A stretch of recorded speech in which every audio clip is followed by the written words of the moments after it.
This story is titled, Just an Hour Before My Sister-in-Law's Wedding, I went into labor and my mother-in-law took my phone and locked me in the bathroom, saying to hold off for a while so that I don't steal sister-in-law's spotlight and ruin her special day.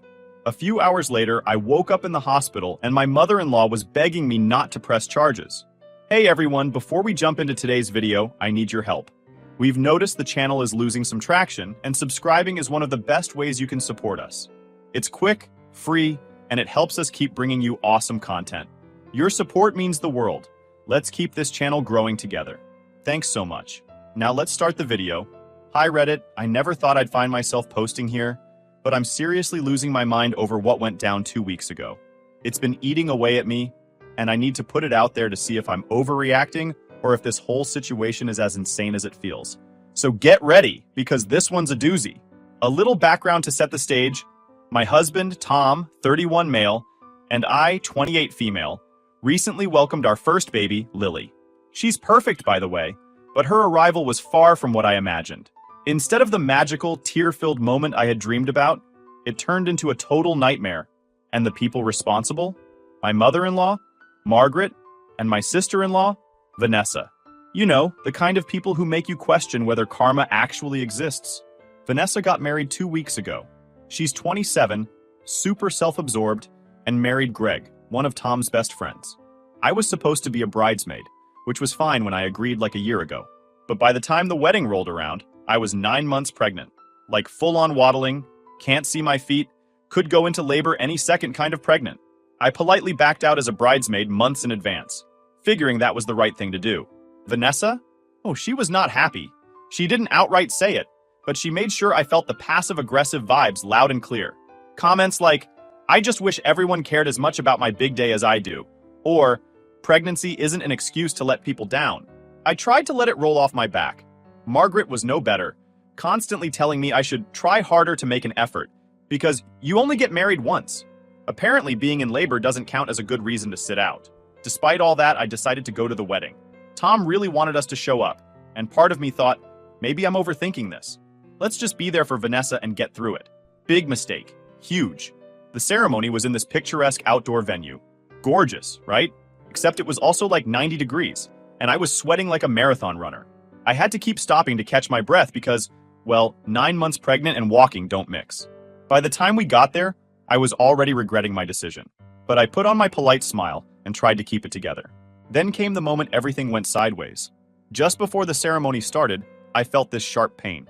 Like, sharp enough to make me freeze. I leaned over to Tom and whispered, something's happening. He looked at me like I'd just told him aliens landed. I excused myself to the nearest bathroom, hoping I was just dehydrated or something. Nope. My water broke right there. I was officially in labor. At that point, I was panicking. I mean, what do you even do in that situation? I texted Tom to come meet me upstairs, but guess who found me first? Margaret. I explained what happened and begged her to get Tom. Please, Margaret, I'm in labor. Get Tom now. I gasped, clutching the sink for support. She stood there, arms crossed, glaring at me like I was some kind of nuisance. You're not going anywhere, she said coldly. You're not ruining this wedding for Vanessa. Do you hear me? Ruining it. I'm having a baby. I shot back, but she didn't flinch. Instead, she stepped toward the door.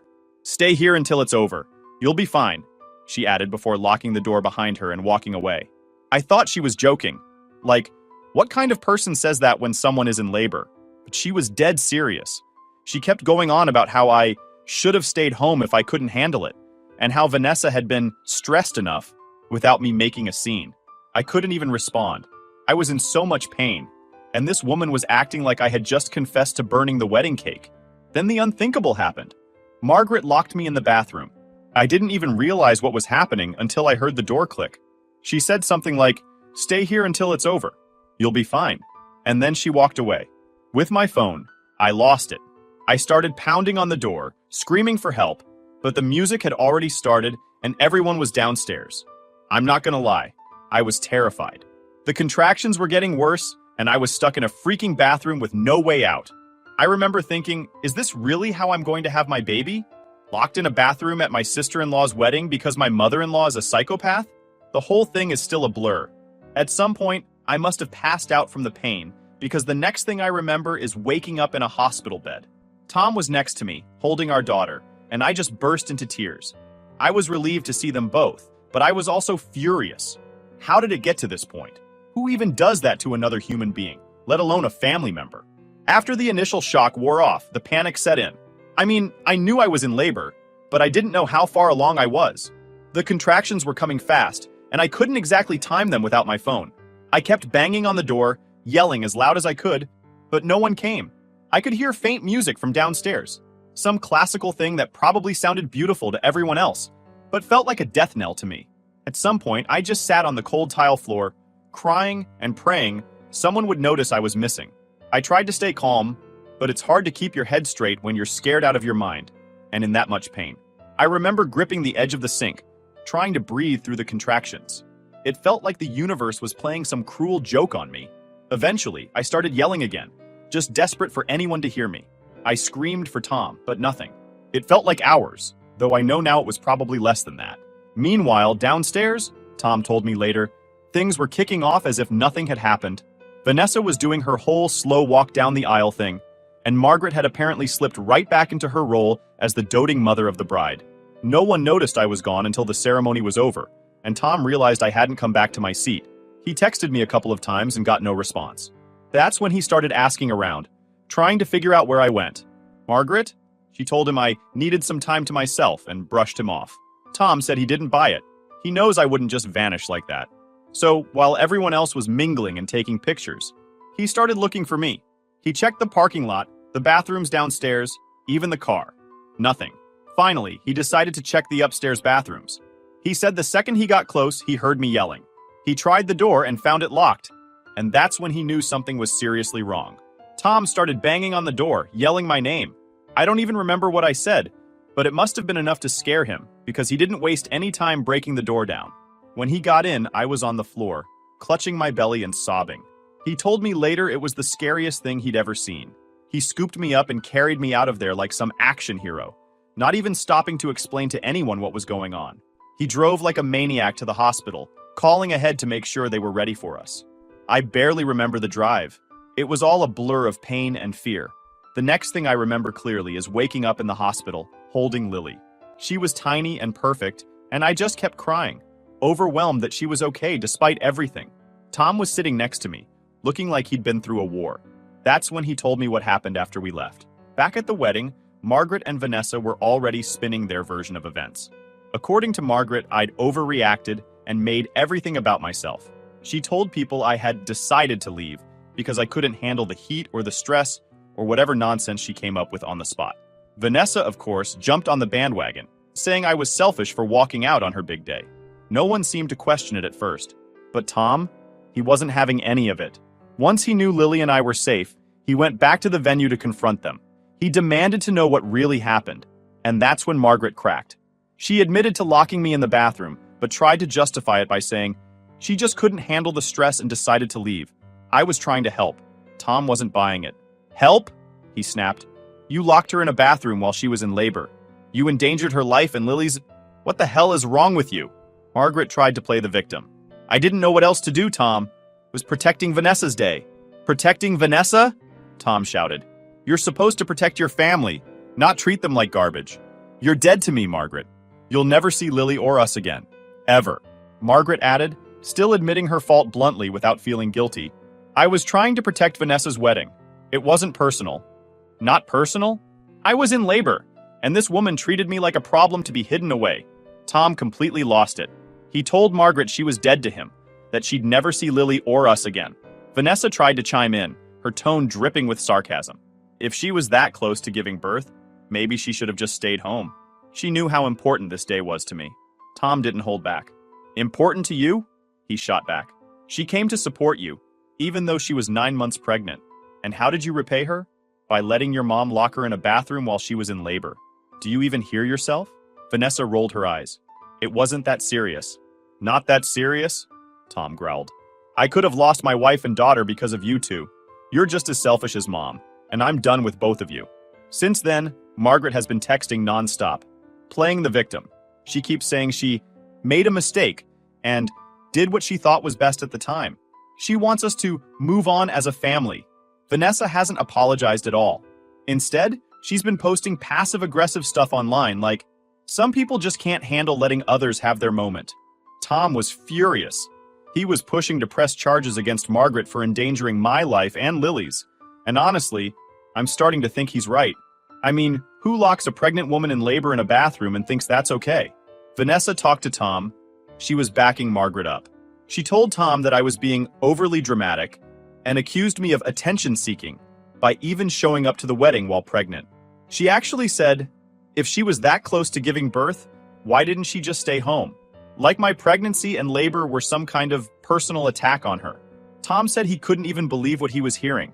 He told Vanessa that I only came to the wedding because I wanted to support her, and that she should be ashamed of herself for acting like I did something wrong. Vanessa just rolled her eyes and said, "This was supposed to be my day. She ruined it. And now you're taking her side? Taking my side? I'm his wife. I was in labor. How is there even a debate here?" Margaret then started crying. Actual tears. Like she was the victim. She kept saying things like, "I didn't know what else to do. And I never meant to hurt anyone." Tom told her point blank that her excuses didn't matter. What she did was dangerous, selfish, and unforgivable. He said she'd lost our trust forever, and that she would never be a part of Lily's life. Tom didn't just stop there. After he left the wedding, he went straight to the police station to file a report. He didn't even tell me about this until later, because he didn't want to stress me out while I was recovering. When I found out, I felt this weird mix of emotions. Gratitude that he had my back, but also anger that it had to come to this in the first place. The police took his statement, but since no one was seriously injured, it's not a straightforward case. Still, the fact that Margaret locked me in a bathroom during labor is enough for us to consider pursuing legal action. Tom says he doesn't care how long it takes or how messy it gets. He's not letting this slide.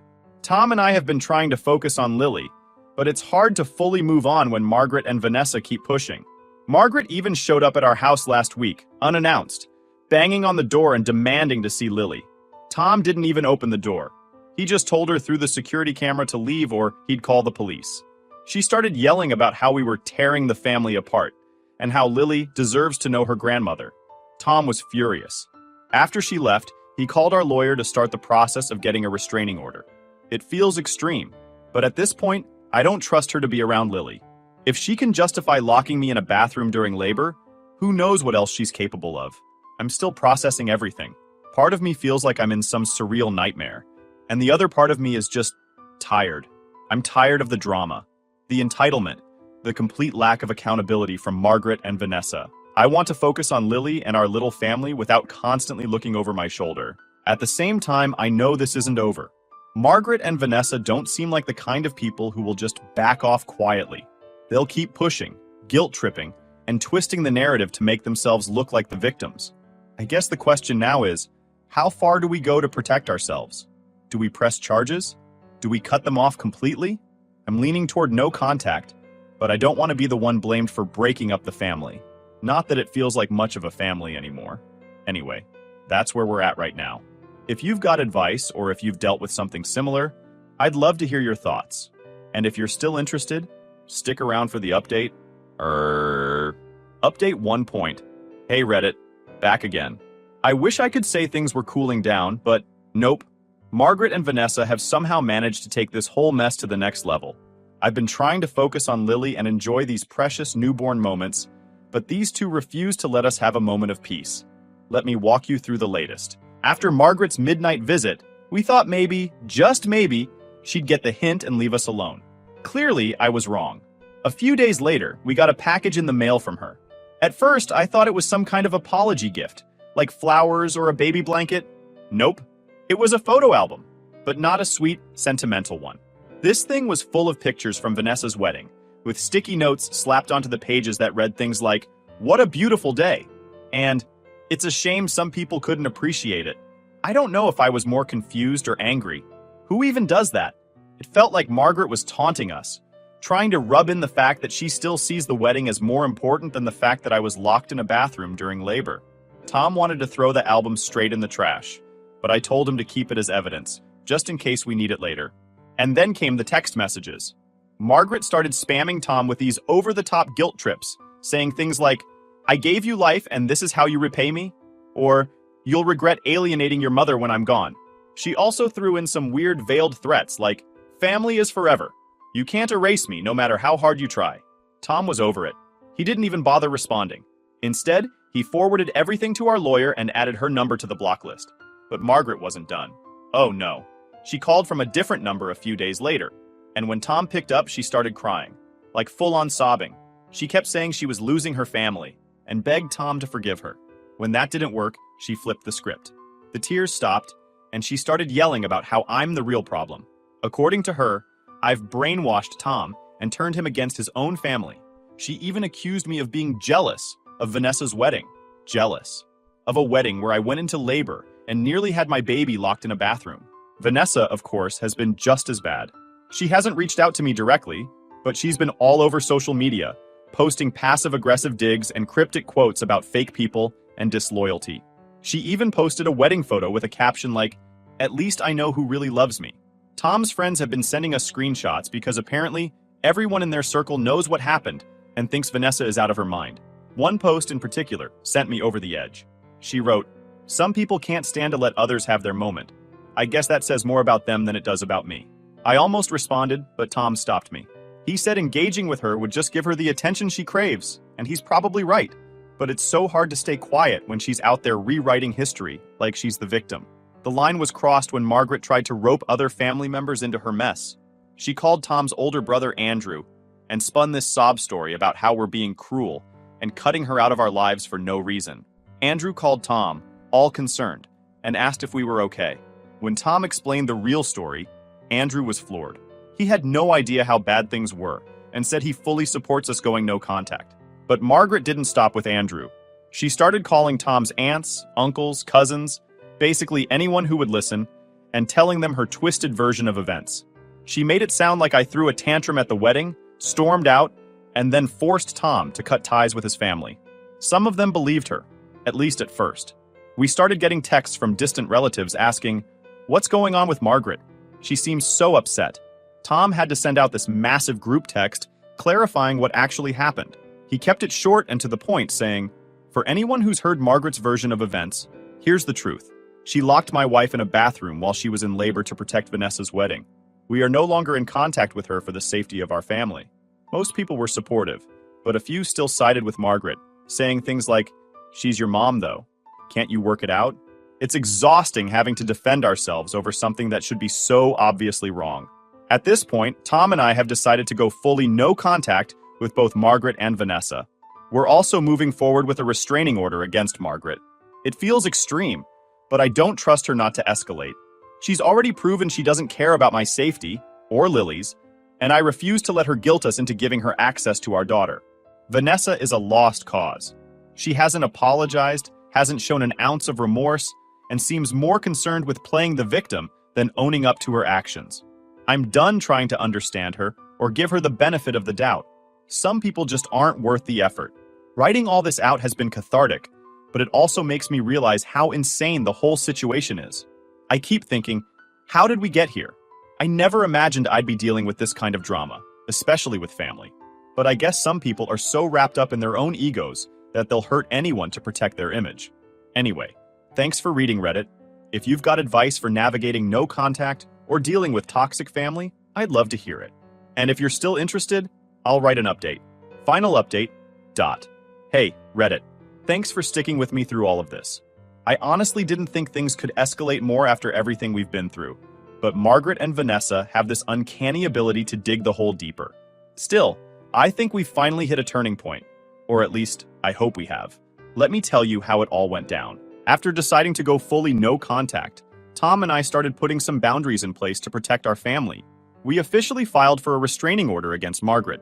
Our lawyer was confident we had a solid case, especially with the texts, social media posts, and Tom's statement to the police. I wasn't thrilled about having to go through this legal process. Trust me, it's not fun, but I knew it was necessary. Margaret got served about a week ago.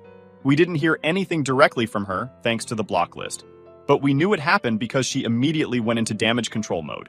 Within hours, several of Tom's relatives were calling us, saying Margaret was devastated and claiming we'd gone too far. One of her cousins even said, "She's your mom. Aren't you being a little harsh?" Tom's response was perfect. He said, If you think it's okay to lock a pregnant woman in labor in a bathroom, feel free to reach out to Margaret. Otherwise, stay out of it. That shut most of them up, though a few still tried to argue that family is everything. Funny how people only say that when they're not the ones being mistreated. The real drama came when Margaret decided to show up at Tom's workplace.